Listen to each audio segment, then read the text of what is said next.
Hi there, my name is Tim Compton and I'm the Artistic Director at Goggleworks. Today I'm going to share a couple of exercises that'll help you get the creative ideas flowing so that you're not starting from just a blank canvas. None of them take more than a minute or two, but they really help to kind of break you out of your shell and give you something to think about. So let's take a look. Okay, this is called the 11 dot exercise. Why 11 dots? Why not? Sometimes I get crazy and end up with more than 11, but I like to start by doing 11 dots. For this one, I just need a pen or a pencil. In this case, I'm using a marker so you can see it a little bit better, and a piece of paper. And what I'm going to do is I am just going to take that pen or pencil or marker, and I'm just going to put 11 dots on a sheet of paper. 9, 10, oops, and 11 just really jumped itself on there. 1, 2, 3, 4, 5, 6, 7, 8, 9, 10, 11 dots. Perfect. Now I'm going to take those 11 dots and I'm going to connect those together in any old order. Doesn't really matter. Maybe I go down here and up. And then the tricky part is what you want to do is you want to find a way to rotate that until you see something. So this is where things get kind of creative and oftentimes a little bit crazy. So maybe there I see something like I could put like an angel on the top of a Christmas tree with the wings and the body. Maybe I could give it some eyes and make this into an elephant. I certainly see, if I rotate it this way, you know, a dog with sort of a crazy hairdo, sort of a cartoon dog, and maybe the leash goes off this way. But the whole idea of this is to take shapes that you maybe don't necessarily think of right away, and try to see something that you weren't planning to see otherwise. So maybe this is, here, maybe I'll go with this one. Maybe this is going to be a cartoon version of a duck. Maybe he's got sort of sunglasses on here, and these are his feet, and he's got a wing here, and those are sort of his duck feet, and then a smirk, and this kind of goes down here. So I'll tend to do this when I'm really sort of just trying to get out of the daily funk, thinking about all kinds of things. Actually, meetings sometimes at work can be helpful for this sort of activity. You've got margins on those papers that can be helpful. Let's try another one. 1, 2, 3, 4, 5, 6, 7, 8, 9, 10, 11. And again, you can see there's really no order to those, and then I can sort of decide how I'm going to connect them. So maybe here, here, here, here, here. Let's go in, real out there, and there. So now I've got to figure out what this is, and pretty quickly, ooh, I see a couple different things here. This one I start to see as almost like a hat. So maybe a cartoon character's hat. Oh, this is sort of, this is the one I'm going to go with. So maybe it's a duck character with his sort of mouth sticking out. Maybe he's got a tongue sticking out here, and his body's laying over here. Now, these are things that I ever really draw, and they don't always end up in artwork or anything, but they can sometimes be fun ways of breaking my brain out of sort of the daily grind. Let's do one more. Again, 1, 2, 3, 4, 5, 6, 7, 8, 9, 10, 11. And I'm doing these quite large just so that you can see them on the camera, but sometimes I'll do them really small, just like I said, in the margins of a piece of paper. One, let's join over here, bring it in. Sometimes I end up repeating things as far as shapes. Sometimes I end up finding things I didn't expect.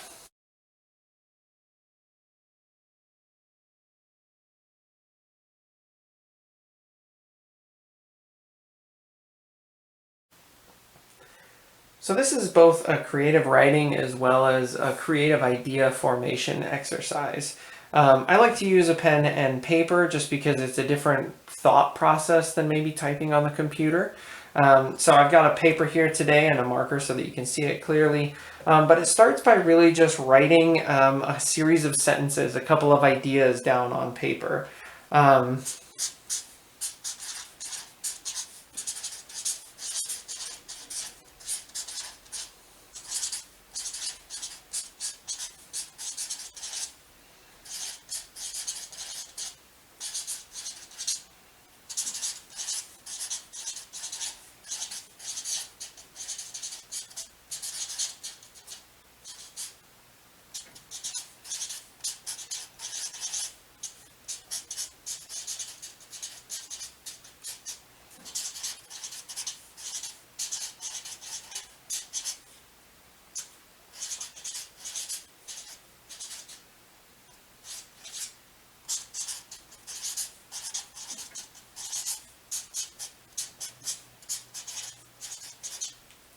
There we go. I took my dog for a walk the other day. We saw a giant bird in a tree. I think it was a hawk, and a nice kid said hi to us. Now from here, I actually take a couple of minutes, scan through it real quickly, and I highlight maybe 2 or 3 things that really stand out to me. So maybe my dog, a giant bird, and a kid. So from those 3 things that I highlight, I pick one of them and I write a little bit more about that. So maybe it's about the giant bird. So I find large birds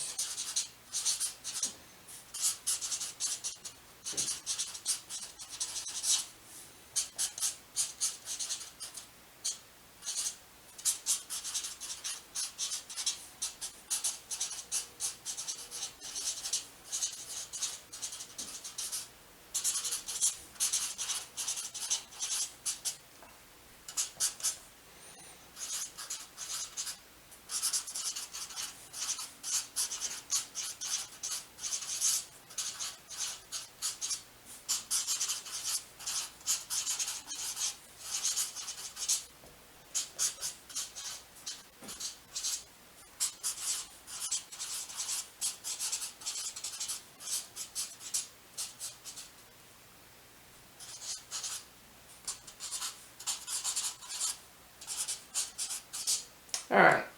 So I find large birds fascinating. I have hawks and vultures around my house, and I even saw a falcon at work the other day.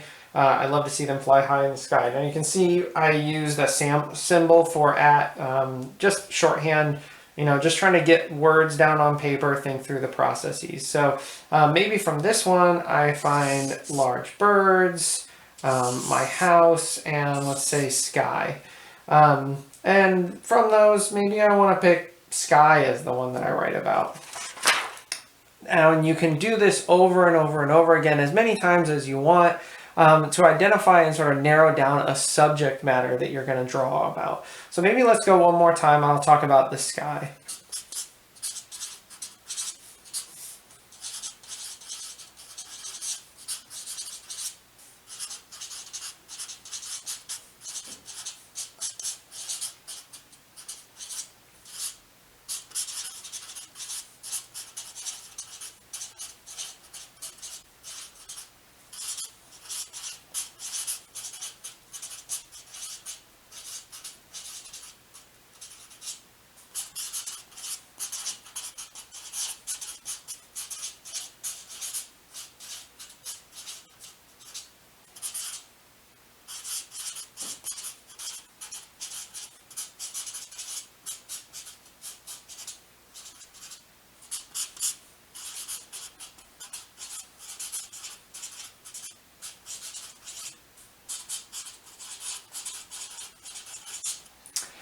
I love seeing the sunset as I drive home from work on a cold winter evening.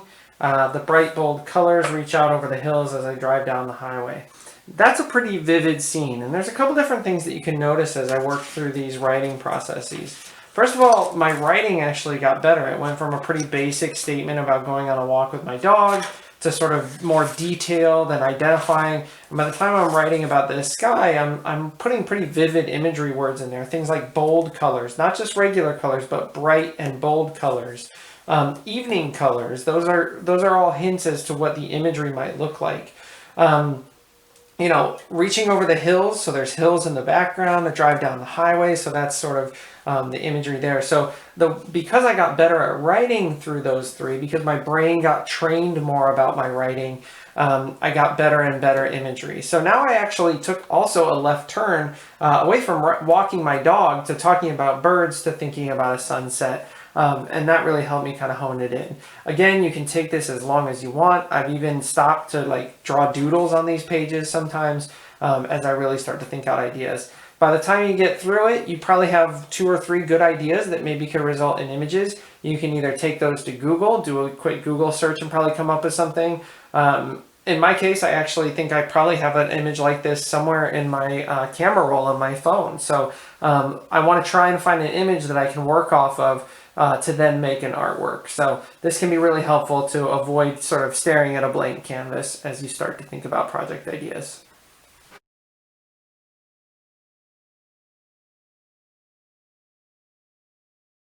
For this quick idea sketch, what we're going to do is we're actually going to show you a quick trick to make a repeating pattern. And a repeating pattern can be really useful for making a background, making a surface look more interesting. If you think about all the things that have pattern from, you know, clothing obviously has a lot of pattern to it.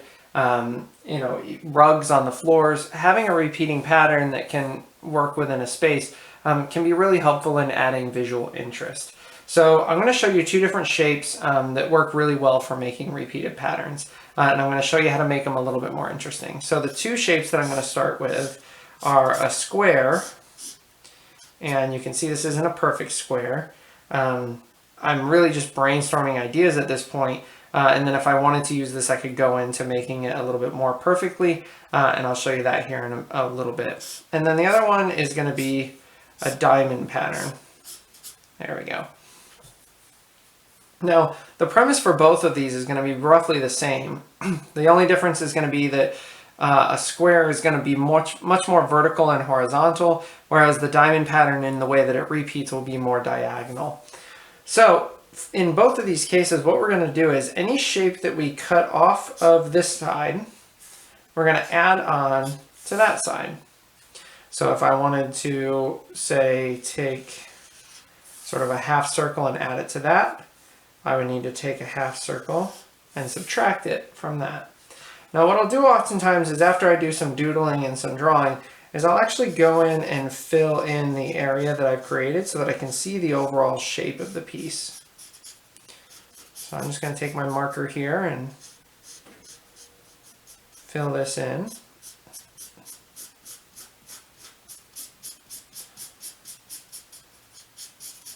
And this becomes the repeating pattern that will happen over and over again. And believe it or not, what I'm actually tricking you into doing is a little bit of geometry. I apologize for forcing you to do math by accident. But these are called tessellations. They're a pattern technique that an artist named M.C. Escher was really famous for using. And what it does is that negative space that's created is filled by the positive space on the other pieces, and that allows you to repeat the pattern over and over again. It works the same with the diamond. Maybe I'm going to take a chunk out of there. I add it over here. And maybe I do the opposite down on this one. So what I'm going to end up with is a diamond pattern that's very angular, but also very repeatable. Now, if I like these designs, these sketches, if you will, I can take a piece of paper, and it's actually very easy to use scissors and some masking tape. Oops, I keep coloring. To create these patterns so that they can be repeated easily over and over. So let me go ahead and make this one here out of paper, and I'll show you what that looks like. All right, so I chose my design, and then I made a more precise version of the triangle, or of the diamond pattern here. So what I did is I used a ruler here, and I measured out about 1.5 inches for each side. And I tried to make that diamond as perfect as I could. And then I took the ideas that I'd come up with on my drawing, and you notice I colored the diamond black on one side. It makes it easier to make sure that I'm not flipping anything or rotating anything around. And then I had some scissors available that I cut out those shapes, and then I transferred those shapes to the other side and used a little bit of tape. So this is a little bit more in depth when it comes to coming up with that pattern, but you can see I now have a version of that shape. And what's really cool about that little cutout shape is that if I want to, I can actually test that as a repeating pattern. So I can take that, I'm going to move this black triangle out of the way, and I can either have it vertical like this or I can do it horizontal. But I can just take my black marker, go over the edges a little bit,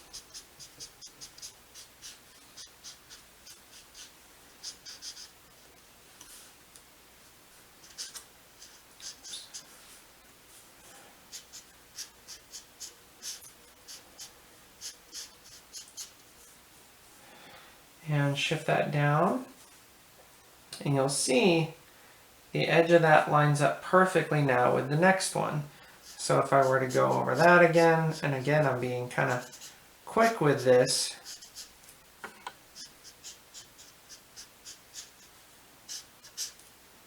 you would see I now have this repeating pattern. And believe it or not, you take that shape and it lines up perfectly right there.